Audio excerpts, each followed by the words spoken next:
تو شیطان کب اور کیسے دھوکہ دے کر وسوسہ اندازی کر کے غلطی کرواتا ہے؟ خیر خواہ بن کر، ہمدرد بن کر، کسی بھی چیز کے وقتی فائدوں کی اہمیت بڑھا کر. دو طرح کے لوگ ہوتے ہیں نا. ایک طرح کے لوگ وہ ہوتے ہیں جو مختلف چیزوں کو صرف وقتی فائدوں کو سامنے رکھ کے دیکھتے ہیں اور سوچتے ہیں.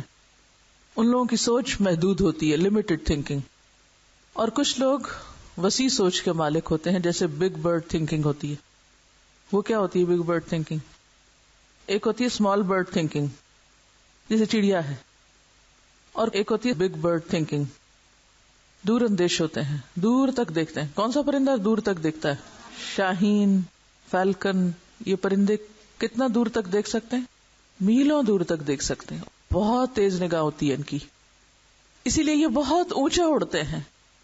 تو جن لوگوں کی سوچ بلند ہوتی ہے، اڑان اونچی ہوتی ہے، ان کی نگاہ بھی تیز ہوتی ہے اور دور تک دیکھتی ہے. وہ دور رس ہوتے ہیں یا دور اندیش ہوتے ہیں. دور اندیش، فار سائٹڈ. اور کچھ لوگ شارٹ سائٹڈ ہوتے ہیں. چڑیا جتنا دل رکھتے ہیں اور چڑیا جتنی پرواز. ہے نا ایسے ہی دو طرح کے لوگ. ہاں؟ تو کچھ لوگوں کی پرواز کہاں سے کہاں تک ہے؟ دنیا سے دنیا تک. بس صرف دنیا کی سوچتے ہیں، اوپر نہیں اٹھ سکتے. وہ چڑیا کو اگر آپ کہیں وہ بہت اونچا جاؤ، وہ نہیں جا سکتی، کیونکہ اسے نیچے نظر ہی کچھ نہیں آتا، پھر سامنے بھی کچھ نظر نہیں آتا. وہ فضا میں گم ہو کے رہ جائے، اسے اوپر جانے میں ہلاکت نظر آتی. لیکن شاہین یا اس قسم کے اس نوع کے جو پرندے ہوتے ہیں، ان کی نگاہ تیز ہوتی ہے، وسیع ہوتی ہے، مضبوط اعصاب کے مالک ہوتے ہیں، بلند نگاہ ہوتے ہیں. تو کچھ لوگ بھی ایسے ہی ہوتے ہیں. وہ صرف دنیا کے فائدے نہیں دیکھتے کسی کام میں، یہ دیکھتے ہیں ہماری آخرت کا فائدہ کس میں ہے. وہ چھوٹے فائدے نہیں دیکھتے، وہ کیا دیکھتے ہیں؟ بڑا فائدہ کس میں ہے. اب آپ دیکھیے شاہین کا شکار کون کرے گا اور چڑیا کا کون کرے گا؟ چڑیا کس کا شکار ہو جائے گی؟ بڑے پرندوں کا. لیکن شاہین کسی پرندے سے شکار نہیں ہوتا. تو شیطان بھی کس کو شکار بناتا ہے؟ چڑیا دل لوگوں کو. جو چھوٹے چھوٹے نقصان پہ رونے بیٹھ جائیں، چھوٹی چھوٹی بات کو مسئلہ بنا لیں اپنی انا کا، چھوٹی چھوٹی باتوں پر وہ تعلقات خراب کر کے بیٹھ جائیں، ناراضگیاں دل میں لے کے بیٹھ جائیں، گرہیں باندھ کے بیٹھ جائیں. ایسے لوگ بڑے کام نہیں کر سکتے. تو شیطان بھی عموماً کن کے اوپر اثر انداز ہوتا ہے؟ چھوٹی سوچ والوں پر. اور وہ انہیں دنیا کے چھوٹے چھوٹے فائدے دکھا کے ان میں اتنا الجھاتا ہے، اتنا ان کا وقت ضائع کراتا ہے کہ ان کے پاس بڑے کاموں کے لیے وقت ہی نہیں بچتا، آخرت کے سوچنے کے لیے وقت ہی نہیں بچتا. تو وہ ایک بہت سخت نقصان دہ کام کراتا ہے پھر وسوسہ ڈال کے، کہ ترجیحات کا تعین نہیں کرنے دیتا، پرائرٹیز نہیں فکس کرنے دیتا کہ کیا چیز زیادہ اہم ہے. ہمارا اصل مسئلہ تو یہی ہے نا، ہم کچھ کام نہیں کر پاتے، بس کبھی کچھ کرنے لگ جاتے، کبھی کچھ. ترجیحات نہیں قائم کر پاتے.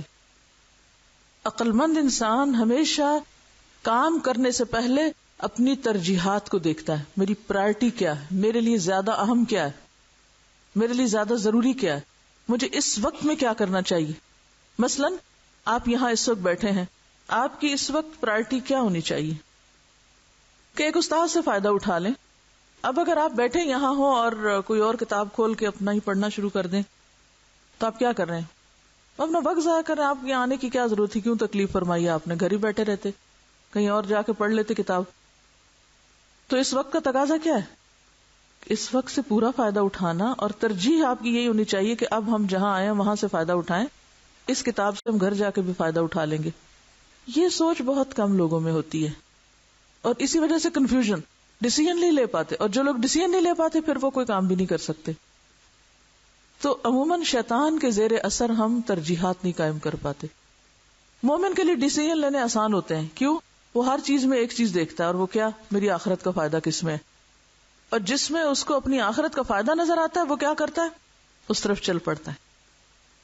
تو یہ بھی شیطانی وساوس ہوتے ہیں، رجس ہوتی ہے، کیونکہ وہ کیا چاہتا ہے؟ ہم کوئی اچھا کام نہ کر پائیں اس دنیا میں، ہم اتنے مشغول رہیں، ایسی غیر متعلقہ ارریلیونٹ فضول باتوں میں الجھے رہیں تاکہ اصل کام چھوٹے رہیں.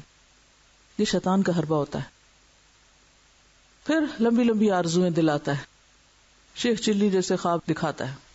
اس کا نقصان کیا ہوتا ہے؟ کہ انسان پھر جو آج کا کام ہے وہ کر ہی نہیں پاتا. اگر آپ خوابوں کی دنیا میں رہتے ہیں اور حقائق کو پیش نہیں کرتے تو بھی کچھ نہیں کر پاتے. پھر سوچ منفی کر دیتا ہے. کیسے سوچ منفی ہوتی؟ مثلا کسی نے مجھے لکھا کہ آپ نے اتنا پڑھا دیا کہ سیچوریشن پوائنٹ آ گیا ہے، اور یہ ایسے ہی ہے جیسے ایک پانی میں چینی ملا دی جائے تو پھر وہ ایک پوائنٹ آتا نا سیچوریشن کا، جب اور چینی اس میں نہیں گھلتی.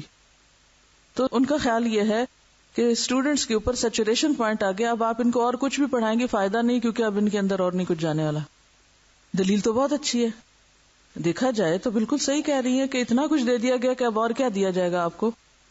لیکن میں اس کو ایک دوسری نظر سے دیکھتی ہوں، اور وہ کیا ہے کہ ہر شخص اپنے ظرف کے مطابق لیتا ہے. کچھ لوگوں نے خود کو چینی والا پانی بنا لیا، اور کچھ نے اپنے اندر اتنا ظرف رکھا ہوا ہے جو اتنا وسیع ہے، اتنا بڑا ہے کہ جس کو جتنا بھی بھر دیں کیا ہوگا، وہ تو مر کے بھی نہیں بھرے گا. یاد رکھیے طالب علم کی زندگی میں کہیں سیچوریشن پوائنٹ نہیں آتا. آپ چاہیں تو اختلاف کریں مجھ سے، مجھے کوئی اعتراض نہیں، ضرور کریں. آپ نے اختلاف کیا تو میری سوچ نے بھی کام کیا. اگر آپ اختلاف نہ کرتے تو شاید میں بھی زیادہ بہتر نہ سوچ سکتی اور آپ کو تصویر کا دوسرا رخ نہ دکھا سکتی. تو یہ جو علم کے لینے کی طلب ہے، ایک طالب علم کی پہچان کیا ہے کہ وہ علم سے کبھی سیراب نہیں ہوتا. اور خاص طور پر قرآن کا علم، اس کے بارے میں کیا آتا ہے حدیث میں کہ علماء اس سے کبھی سیر نہیں ہوں گے. جتنا چاہیں پڑھ لیں اور پڑھا دیں، ختم ہی نہیں ہوگی اس کی باتیں. لو کان البحر مدادا لکلمات ربی لنفد البحر قبل ان تنفد کلمات ربی. یہ تو وہ علم ہے، آپ کو دنیا کا علم تھوڑی لینے بیٹھے ہیں یہاں کہ آپ کا سیچوریشن پوائنٹ آ گیا. پھر اسی طرح پانی کو بھی گرم کیا جائے تو سپر سیچوریٹڈ ہو جاتا ہے اور اس میں مزید وسعت پیدا ہو جاتی. تو آپ کو بھی اتنا تپایا تڑپایا جا رہا ہے کہ اور زیادہ اس کی وسعت بڑھتی جا رہی. ایک اور حدیث میں بھی آتا ہے نا کہ دو بھوکے کبھی بھی سیراب نہیں ہوتے. ایک دنیا کو چاہنے والا، اس کا کوئی سیچوریشن پوائنٹ نہیں ہوتا، اور دوسرا آخرت کا چاہنے والا. تو جو آخرت کے طلبگار ہوتے ہیں ان کی سیرابی نہیں ہوتی یہاں، حتیٰ کہ وہ اپنے رب کو دیکھ لیں جا کے. ٹھیک ہے.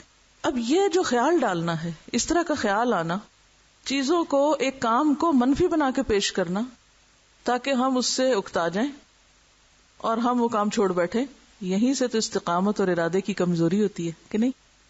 ارادے کب کمزور ہوتے ہیں ہمارے؟ آدم علیہ السلام کے لیے اس نے ارادہ کمزور کیسے کیا تھا؟ اوپر سے نہیں پتے ہلائے تھے، نیچے سے جڑیں ہلائی تھی. شیطان ایسے ہی کرتا ہے، جڑیں ہلاتا ہے، ہماری بنیادیں کمزور کرتا ہے. ارادہ کہتے کس کو ہے؟ لم نجد لہو عزما. ارادہ کس کو کہتے ہیں؟ ارادہ کا لفظ کس سے نکلا ہے؟ اراد یریدو سے، چاہنا، چاہت. چاہت کی کوئی لمٹ ہوتی؟ ہاں نہیں ہوتی نا. اچھا چلیے نہیں ہوتی. اب آپ دیکھیں ارادہ کہتے ہیں سچی نیت کو. نیت کیا ہوتی ہے؟ پکا ارادہ، مضبوط عزم. اور مضبوط عزم کیا ہوتا ہے؟ سچی نیت، خالص نیت. تو جب کسی کام کے کرنے میں آپ سنجیدہ ہو جاتے ہیں، نیت خالص ہو جاتی ہے، پھر آپ کا عمل اور مضبوط ہو جاتا ہے اور گڑ جاتا ہے. ٹھیک ہے.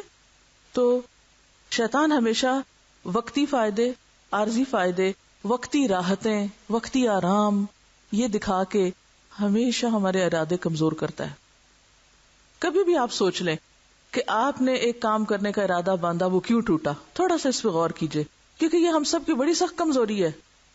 اکثریت کی یہ مشکل ہے کہ ارادے باندھتا ہوں، توڑ دیتا ہوں. تو اس مشکل پہ قابو پانا چاہیے نا، ورنہ تو کوئی کام نہیں کر سکیں گے آپ. ورنہ تو 5 وقت کی نماز بھی بھاری ہے. وَإِنَّهَا لَكَبِيرَةٌ إِلَّا عَلَى الْخَاشِعِينَ. تو ارادے کی مضبوطی عبادت میں بھی، اپنے مقصد کے حصول میں بھی، ہر چیز میں بے حد ضروری ہے. کامیابی ہو نہیں سکتی جب تک آپ کے اندر ارادے کی مضبوطی نہ ہو. اور ارادے کی مضبوطی کب آتی ہے؟ جب آپ کے اندر کسی چیز کی طلب بڑھتی ہے، سچی پیاس ہوتی ہے جب آپ کو. پھر تو آپ اپنے لیے نہیں، دوسروں کے لیے بھی دوبارہ کنویں میں اتر کر موزے میں پانی ڈال کے بھی لا دیتے ہیں. وہ ایک عورت تھی نا جس کی بخشش صرف ایک کتے کو پانی پلانے پہ ہوئی تھی. بظاہر دیکھنے میں یہ بڑا معمولی کام ہے، معمولی نہیں ہے. اس کو پیاس لگی تھی، پانی نہیں تھا، کوئی چیز نہیں تھی، کنواں نظر آیا، وہ نیچے اتری، پانی پیا، اور جب اوپر آئی دیکھا ایک کتا ہانپ رہا ہے. اب سوچنے لگی یہ کیسے پانی پیے بیچارہ. ہم جیسا کوئی ہوتا تو کہ ہماری بلا سے جائے جہنم میں، ہم جا رہے ہیں گھر، ٹائم نہیں ہے ہمارے پاس. ہاں لیکن وہ کیا ہوئی، دوبارہ اتری نیچے، اتر کے اس نے موزے میں پانی ڈالا، چمڑے کے موزے میں، اور پانی اوپر لائی اور اس کو پلایا. اللہ کو یہ کام اتنا پسند آیا کہ اللہ نے اس کو بخش دیا. ایک عمل ڈھیروں عمل پہ حاوی ہو گیا. اس میں کیا چیز تھی پیچھے؟ اگر اس کا ارادہ کمزور ہوتا، ہم لوگ بھی لوگوں پہ ترس کھاتے ہیں، ہائے بیچارہ اس کو کتنی ضرورت ہے، کتنا بیمار ہے، اور دوسرے ہی لمحے ہم اپنے ارادے ایک دفعہ نیت بھی کر لیتے ہیں ہم یہ کام کریں گے. وقت گزرتا ہے، جذبات ٹھنڈے ہوتے ہیں، اور ہماری نیت بھی ٹھنڈی ہو چکی ہوتی ہے. سچی نیت نہیں ہوتی نا. سچی کمٹمنٹ ہو، سچی نیت ہو تو وہ نہیں ٹھنڈی پڑتی. سچی محبت نہ گرمی نہ سردی نہ تکلیف نہ تنگی کسی صورت ٹھنڈی نہیں پڑتی. پھر آپ یہ نہیں کہتے کہ بھاڑ میں جائیے. ٹھیک ہے، تو بات یہ ہے کہ جس چیز کے بارے میں آپ سنجیدہ ہیں نا، سیریس ہیں، مخلص ہیں، سچی چاہت رکھتے ہیں، نہ اس پہ موسم اثر انداز ہوتے ہیں اور نہ ہی کوئی اور چیز. یہ اس مضبوط درخت کی طرح ہو جاتے ہیں کہ جن کے اوپر سردی آئے، گرمی آئے، طوفان آئے، آندھیاں آئے، کچھ بھی ہو، اگر جڑیں مضبوط ہیں اس کی نیت کس کے برابر ہوتی ہے؟ نیت کہاں ہوتی ہے؟ اندر ہوتی ہے نا. ہاں، ارادہ بھی کہاں ہوتا ہے؟ اندر ہوتا ہے. اور گہری جڑیں ہیں نا اگر درخت کی، تو کوئی آندھی طوفان اس کو نہیں ہلا سکتے. سخت سردی میں بھی وہ بیچارہ سردی سہ سہ کے ادھر ہی کھڑا رہتا ہے، سخت گرمی میں بھی جلتا نہیں، وہیں کھڑا ہوتا ہے. یہ ضرور ہے کہ بہار آتی ہے تو پھر کیا ہوتا ہے؟ ہرا بھرا ہو جاتا ہے، یعنی ماحول ملتا ہے، موافق ہوا ملتی ہے تو اس کے اندر قدرتی طور پر ایک جوبن آتا ہے. لیکن اگر موافق ہوا نہیں ہوتی تو یہ نہیں کرتا کہ جل کے ہی رہ جائے، ختم ہی ہو جائے. ختم نہیں ہوتا. یعنی ارادے میں کمزوری تو ہو سکتی ہے لیکن ارادہ ختم نہیں ہو سکتا. ٹھیک ہے نا. کبھی ارادہ زیادہ پکا ہو جاتا ہے، کبھی کم ہو جاتا ہے، کبھی بہار ہوتی ہے اس پہ، کبھی خزاں ہوتی ہے، لیکن اصل نہیں کٹتی، جڑ نہیں کٹتی، اس لیے وہ قائم رہتا ہے. یہاں ہمارے یہاں تو موسم اتنا سخت نہیں ہوتا، نہ سردی اتنی سخت، نہ گرمی اتنی سخت، لیکن آپ دیکھیں کہ سعودی عرب میں آپ نے اگر کبھی جانے کا اتفاق ہوا حج عمرے پر، تو کھجور کا درخت کس طرح سروائیو کرتا ہے سخت گرمی میں بھی، ایور گرین. حدیث میں آتا ہے نا مومن کی مثال کیسے ہوتی، کھجور کے درخت کی طرح. شدید تپتی لو میں بھی، سخت سے سخت گرمی میں بھی وہ کیا ہے؟ Ever green. وہ نہیں جلتا، وہ اپنے پتے نہیں جھاڑتا. تو بعض مومن کھجور کے درخت ہی کی طرح ہوتے ہیں، اور بعض کبھی پیلے بھی ہو جاتے ہیں، کبھی پتے جھڑ بھی جاتے ہیں، پھر پتے آ جاتے ہیں، ڈاواں ڈول رہتے ہیں، لیکن چلتے رہتے ہیں، اکھڑتے نہیں، جڑ نہیں کٹتی ان کی. تو اسی طرح مختلف لوگوں کے مختلف طریقے ہوتے ہیں. کچھ لوگ اصول کے پابند ہوتے ہیں جن کی جڑیں مضبوط ہوتی ہیں، کچھ میں کمی بیشی ہوتی رہتی ہے مگر رستہ نہیں وہ چھوڑتے. ٹھیک ہے. تو لم نجد لہو عزما، عزم ختم نہیں ہونا چاہیے. آپ نے دیکھا ہوگا کہ آپ کو سارے اعمال میں مشکل ترین عمل کون سا لگتا ہے؟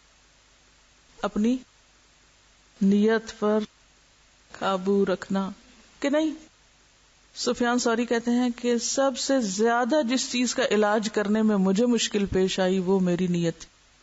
اس کو سنبھالنا بڑا مشکل ہے، منٹ منٹ میں پھسل جاتی. اور شیطان بھی کہاں آ کے حملہ کرتا ہے؟ وہی کرتا ہے، نیت کو متاثر کرتا، نیت خراب کرتا ہے، نیت بدل دیتا ہے. نیت بدل گئی، وہ کہتے ہیں نا اس کی نیت خراب ہو گئی، اس کی نیت خراب ہو گئی. سوچ بدل جاتی، جو سوچ بدل جاتی تو انسان کے سارے رویے اور عمل اور بھاگ دوڑ اور کوشش ہر چیز بدل جاتی. تو اس لیے ضرورت کس بات کی ہے کہ اپنے ارادے یعنی پختہ نیت، ارادہ اصل میں ہے ہی سچی نیت کا نام، اس کو خالص کرنے کی طرف توجہ رکھے. اور شیطان کا وار بھی وہیں آ کے ہوتا ہے. نیت کہاں ہوتی ہے؟ نیت کا مقام کیا ہے؟ ارادے کا مقام کیا ہے؟ شیطان کا وار کہاں ہوتا ہے؟ وہ بھی وہیں آتا ہے، جڑیں ہلاتا ہے، جڑیں. تو انسان کچا پڑ جاتا ہے، پھر کمزور پڑ جاتا ہے. تو سوچ کو منفی نہ ہونے دیں کبھی. منفی سوچ ارادے کمزور کرتی ہے، اور منفی سوچ شیطانی وسوسہ ہوتی ہے. پھر شیطان اپنے آپ کو بڑا اچھا دکھاتا ہے، ہمیں عجب پیدا کرتا ہے اندر انسان کے، تم کتنے اچھے. جھوٹے وعدے کرتا ہے، جھوٹی آرزویں دلاتا ہے، وہ چیزیں ہمیں سجھاتا ہے جو ہونے والی نہیں، ہو ہی نہیں سکتی. اپنی خوبیاں اور دوسروں کے عیبوں پہ نظر کرواتا ہے، لوگوں کے بارے میں بدگمان کرتا ہے وسوسے ڈال ڈال کے، اس کا یہ مطلب ہوگا، اس کا یہ ارادہ ہوگا، اس کی یہ نیت ہوگی، اس کا یہ، یعنی اوروں کی نیت پہ شک کرواتا ہے. پھر اسی طرح نیکی پہ فخر اور غرور کرواتا ہے، تھوڑا سا کام کر کے بس خوب اشتہار. نیکی کے چھوٹے مواقع کو حقیر کر کے دکھاتا ہے، یہ بھی شیطانی وار ہوتی تاکہ ہم اس موقع کو گنوا دیں. حالانکہ ہمیں نہیں پتا کہ کس عمل پہ ہماری بخشش ہو جائے. ہم سمجھتے ہیں بخشش کے لیے بڑے عمل ضروری ہیں، ٹھیک ہے وہ فرائض اپنی جگہ. دیکھیے اگر چھوٹے عمل کو اہم قرار دیا جا رہا ہے تو اس کا پھر آپ یہ مطلب نہ لے لیں کہ آپ نے تو بڑے بڑے اعمال کو ہی آپ نے بے قدرہ کر دیا. یہ نہیں ہے مقصد. اس کا مقصد یہ کہ بڑے کو تو انسان ویسے ہی امپورٹنس دیتا ہے کہ بھی یہ بڑا اہم کام ہے، لیکن چھوٹوں کو ہم عام طور پہ چھوٹے کاموں کو کیا سوچ کے چھوڑ دیتے ہیں، تو چھوٹی سی بات ہے، کوئی فرق نہیں پڑتا. ایسے ہی ہوتا ہے نا. تو شیطان چھوٹی نیکیاں نہیں کرنے دیتا ہمیں، کہتے خیر اس کے بغیر بھی گزارا ہو جائے گا، یہ کوئی اتنا ضروری تھوڑی ہے. پھر کیا ہوا؟ ہاں؟ تو جڑیں آپ دیکھیں نا، کچھ جڑیں تو بڑی ہوتی ہیں اور کچھ جڑیں بالکل کیسی ہوتی ہیں، باریک ہوتی ہیں. کیسی باریک؟ کبھی آپ کسی بھی پودے کی جو چھوٹا سا ہو جڑ نکال کے آپ دیکھیں تو بالکل باریک دھاگوں کی طرح، اور بعض جڑیں تو وہیں نیچے ہی رہ جاتی ہیں، نکلتی بھی نہیں ہیں، وہ زمین ہی کی غذا بن جاتی ہیں دوبارہ.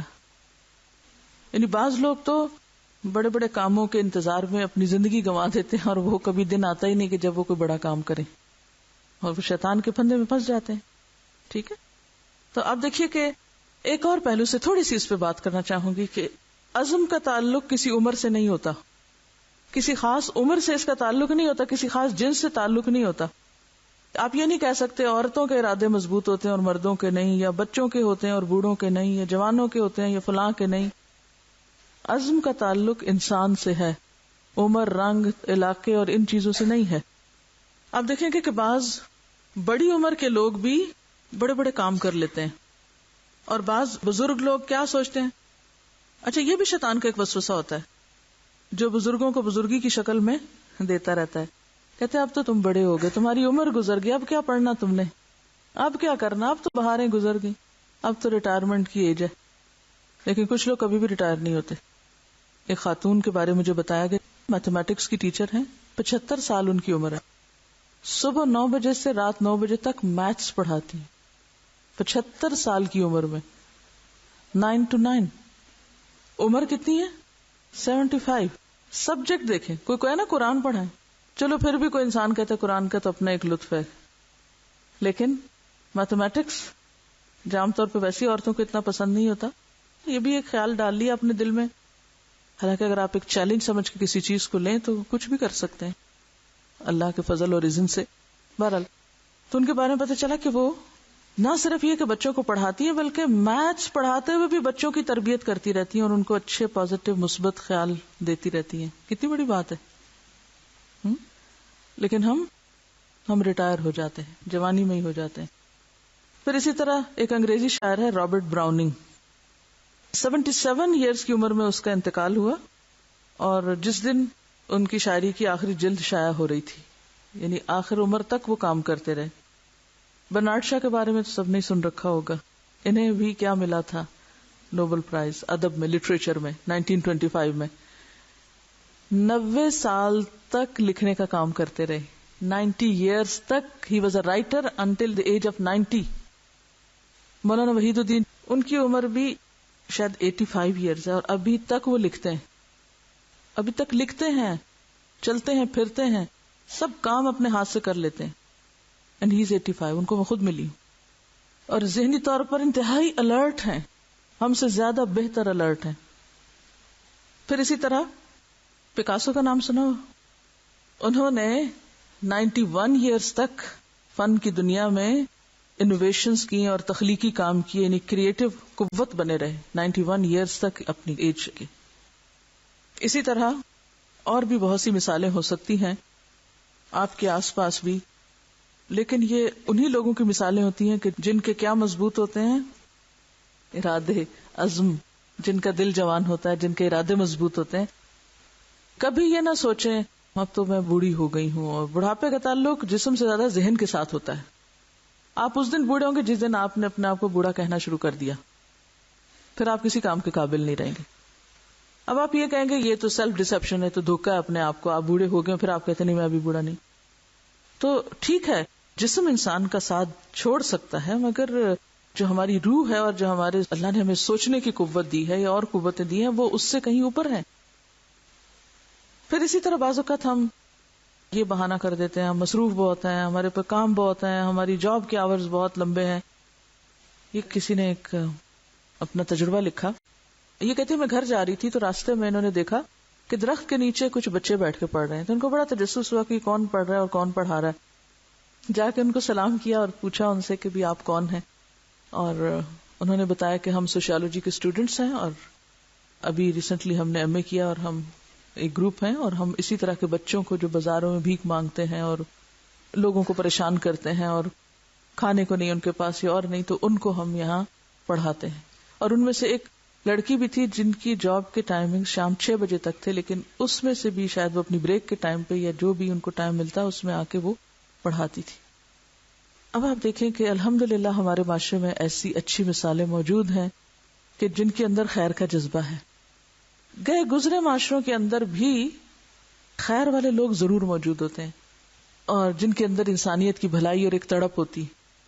اب ان کو کس نے سکھایا کہ یہ کام کرے؟ ان کے اندر کی تڑپ نے نا، ارادہ ان کے اندر تھا ایک معاشرے کی تبدیلی کے لیے کوئی کام کرنا ہے.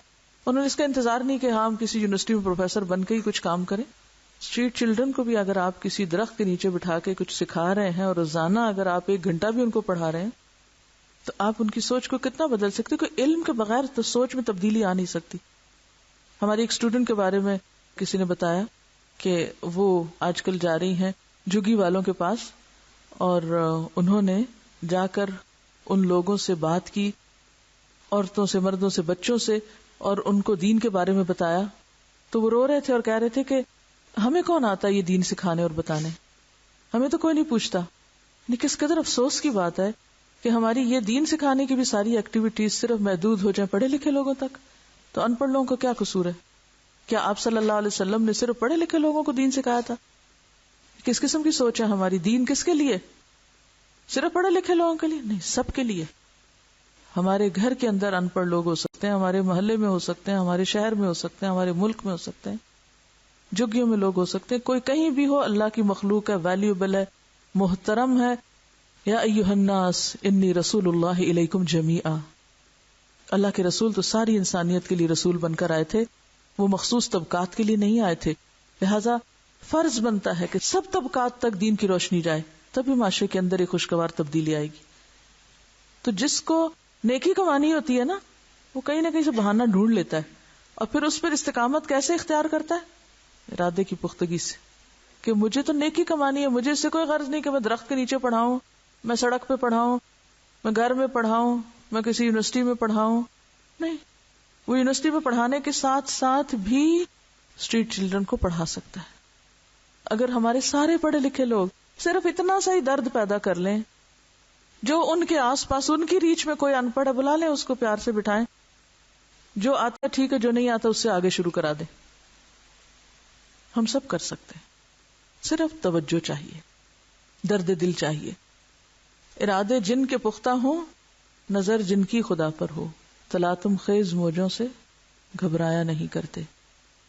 پھر ان کے راستے میں طوفان آئے، آندھیاں آئے، مشکلات آئے، جو انہوں نے ارادہ کر لیا نا، بس کر لیا، پھر کوئی نہیں انہیں ہلا سکتا.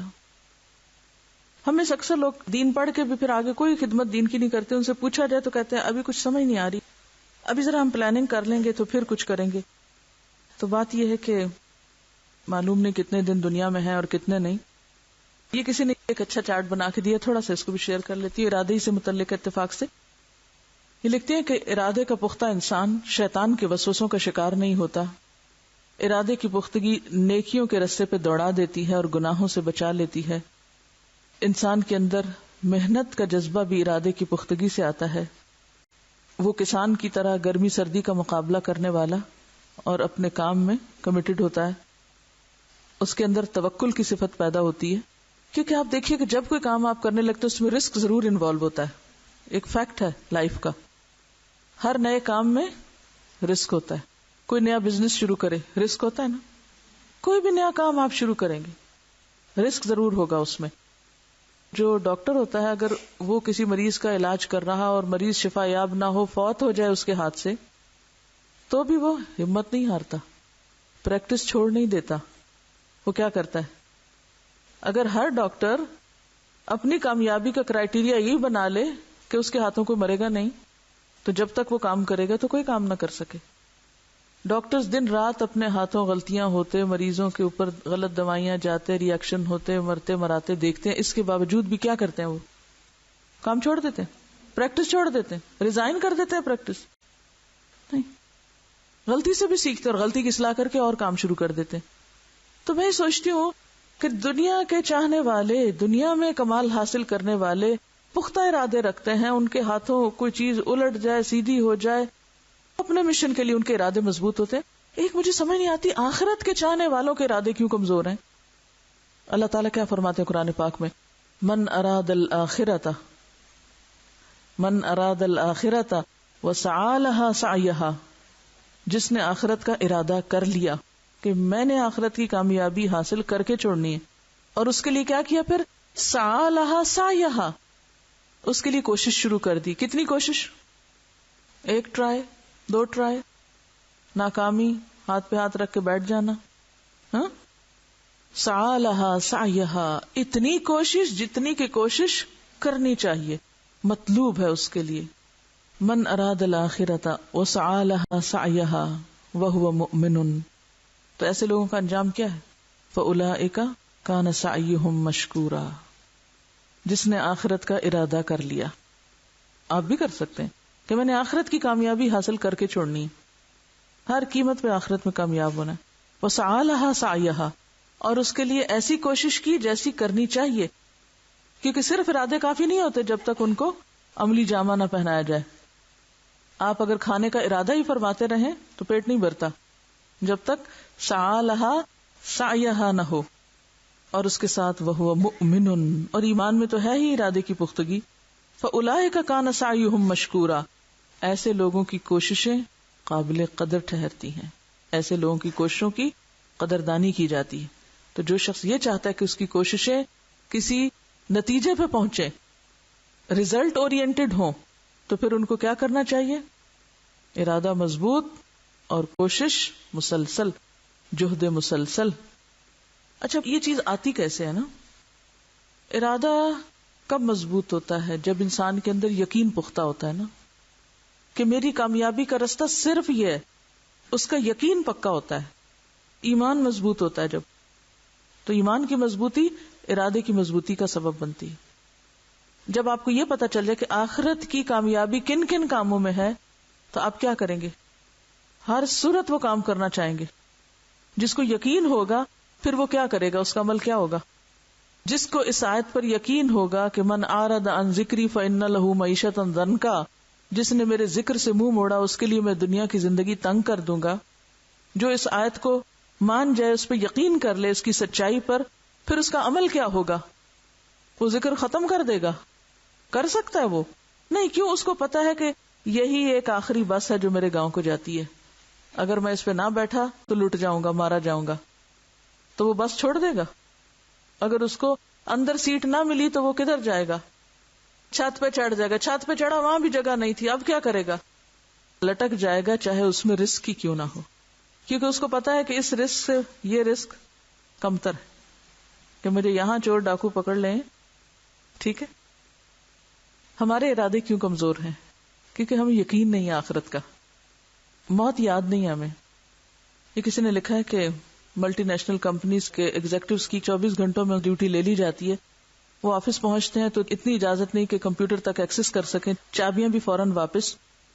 میں سوچ رہی تھی کہ جسے یہ پتا ہو کہ میں نے بھی اسی طرح کسی لمحے اگلی دنیا میں چلے جانا ہے، اسی طرح کسی وقت میری موت آ سکتی ہے، فرشتہ آ کر زندگی کی چابیاں واپس لے اور سب کچھ کام ٹھپ ہو جائے.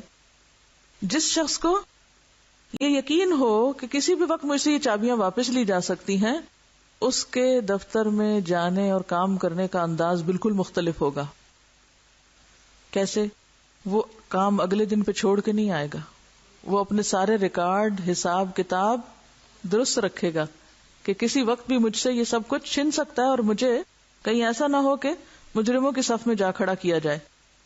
حالانکہ یہی اصل ایک مومن کی زندگی میں فائدہ مند ہو سکتی ہے کہ جس شخص کو یہ پتا ہو کہ موت یقینی ہے تو وہ ہر لمحہ اپنے آخرت کے لیے تیاری کرے گا، اور جو اس پر ذمہ داریاں ہیں دنیا میں وہ ان کو ساتھ ساتھ پورا کرے گا، آج کا کام کل پہ نہیں چھوڑے گا. یہ بھی تو تبدیلی کی ایک قسم ہے نا، دنیا سے آخرت کی طرف تبدیلی، اور اس تبدیلی کے بعد سین بالکل بدل جائے گا. وآخر دعوانا ان الحمد للہ رب العالمین. سبحانک اللہم وبحمدک نشہد ان لا الہ